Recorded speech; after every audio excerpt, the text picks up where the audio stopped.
Assalamualaikum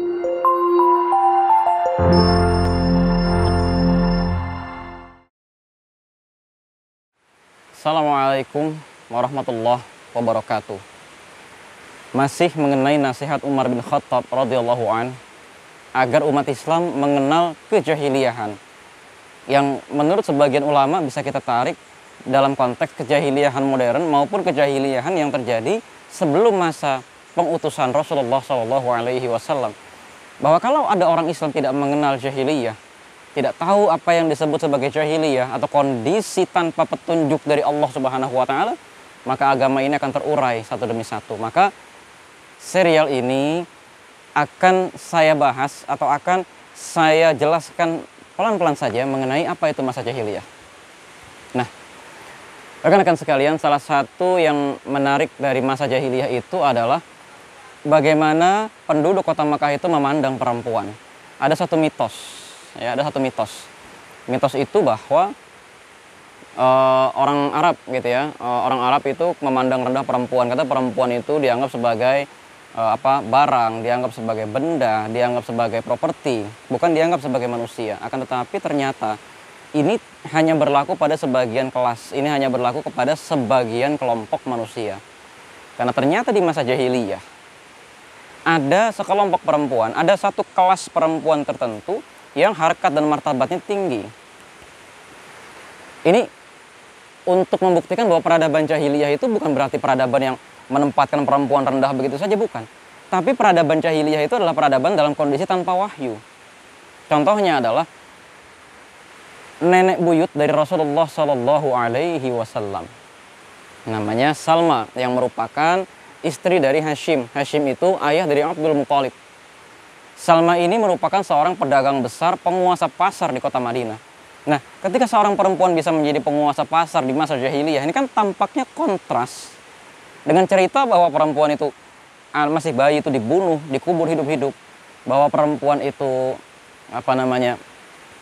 hina, dijual dan lain sebagainya. Atau kisah Hindun binti Utbah, anak dari Utbah bin Rabi'ah, istri dari Abu Sufyan bin Harb. Ternyata Hindun itu adalah seorang penyair besar dan sekaligus seorang pemimpin wanita di zamannya. Kalau teman-teman mengikuti dengan baik kisah perang Badar dan perang Uhud, banyak sekali sajak-sajak yang diriwayatkan berasal dari Hindun binti Utbah yang menangisi korban-korban dari perang Uhud dan perang Badar dari kalangan jahiliyah, dari kalangan musyrik. Atau kalau rekan-rekan sekalian mengetahui kisah masuk Islamnya Hindun binti Utbah, terjadi dialog yang sangat mengesankan antara Hindun dengan Rasulullah SAW.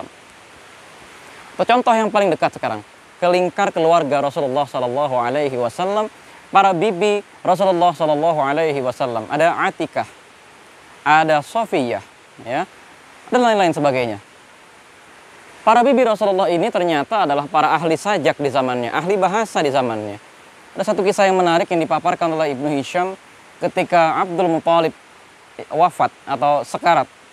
Maka Abdul Muthalib memanggil seluruh putrinya dan ia meminta seluruh putrinya itu untuk membuat sajak untuk menangisi kepergian Abdul Muthalib. Dan sajak dari kelima putrinya itu masih ditulis dengan baik dalam sirah Ibnu Hisham. Atau yang paling dekat lagi dengan kehidupan keluarga Rasulullah SAW, bahwa Khadijah radhiyallahu anha ternyata adalah seorang pedagang besar yang di masa jahiliyah, yang di masa belum ada konsep kenabian yang turun kepada Rasulullah SAW.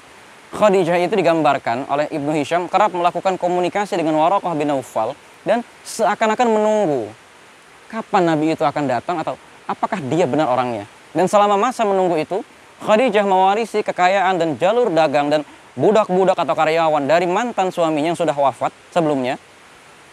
Lalu kemudian menjadi salah satu perempuan terkaya di kota Mekah.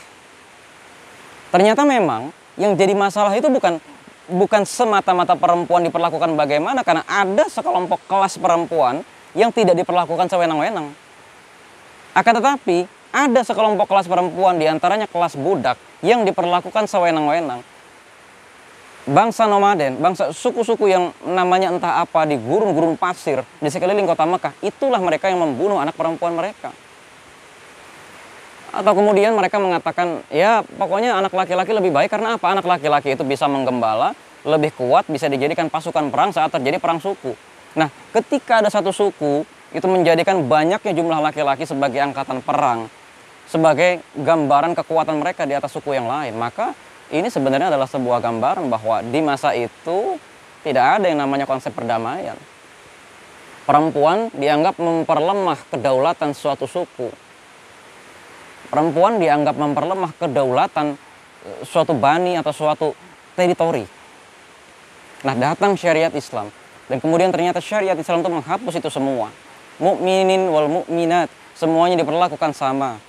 Dalam syariat peperangan misalnya, perempuan dan laki-laki diperlakukan sama terkecuali tidak boleh membunuh perempuan dan anak-anak. Bahkan Islam memberikan penghargaan yang tinggi sekali kepada ibu. Islam memberikan penghargaan yang tinggi sekali kepada perempuan menyusui dan perempuan hamil.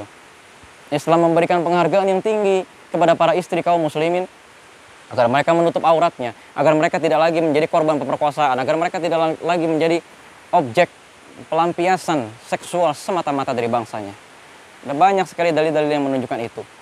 Islam dari tadinya di masa jahiliyah itu membuat tampaknya seseorang bisa menjalin hubungan seks dengan sebanyak mungkin orang yang dia mau.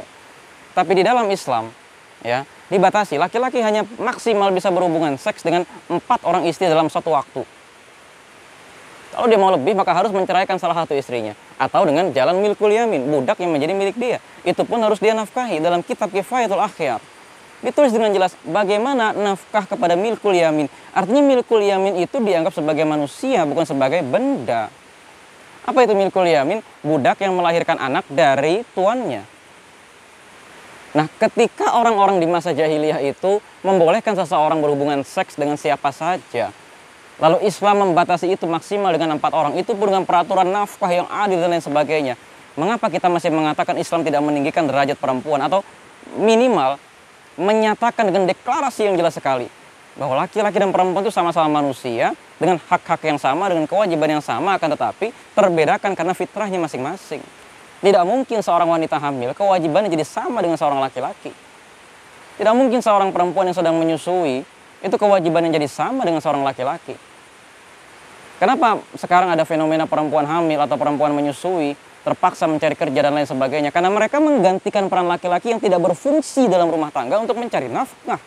Sedangkan nafkah itu menurut jalan dari Allah Subhanahu wa taala adalah tanggung jawab laki-laki agar si perempuan mendapatkan privilege khusus untuk merawat anaknya. Jahiliyah modern itu kadang-kadang juga harus kita pelajari agar apa? Agar kita mengerti bagaimana syariat Islam itu sebenarnya. Agar kita mengerti maksud dari Allah Subhanahu wa taala kepada laki-laki dan perempuan itu bagaimana sih sebenarnya?